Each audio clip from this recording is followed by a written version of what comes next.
Mr. Speaker, my question is to the Minister for Immigration, Citizenship, Migrant Services and Multicultural Affairs.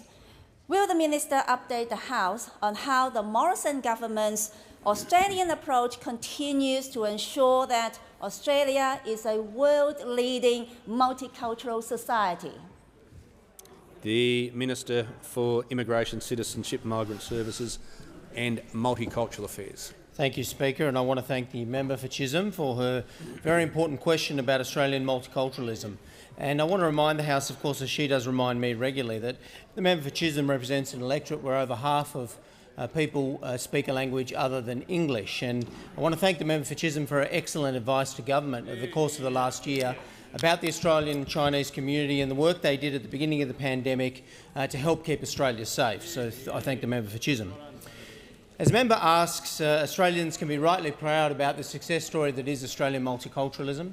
It is a very unique Australian brand of integration into our culture, and our commitment to social cohesion has been right through this pandemic year, the very difficult time that we've faced and the difficulties that we've seen.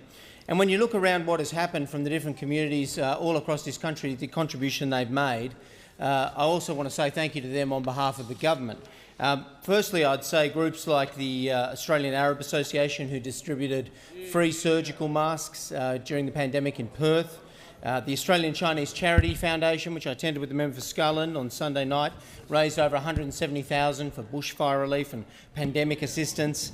We've seen Sikhs making meals for people in distress, the Australian Indian Network helping seniors through some very difficult times when the pandemic hit. Really, Australians have pulled together like never before in different communities and different faith groups. And that's why, of course, the government remains committed to social cohesion as an important policy as we go through the course of the next year. We know the challenge is ongoing.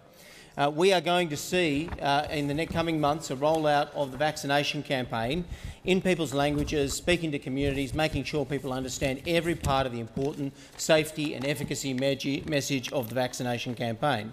It will be available in over 63 languages, of course.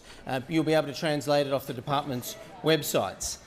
Radio, print, social media, messages in community. We're working with SBS on over 60 languages, which will have short explainer videos on the vaccination rollout. And we've got the Migration Council of Australia, of course, is preparing resources in over 29 languages as well.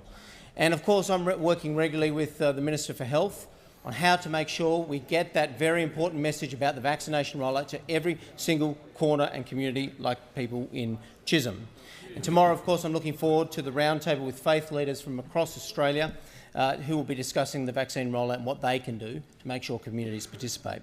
And I say to all colleagues here, of course, if you have culturally and linguistically diverse communities in your electorates, it is open to you to approach me or the department about how we can reach them, how we can speak with them, the issues that they'll face, and what we can do better in that regard. I look forward to those conversations.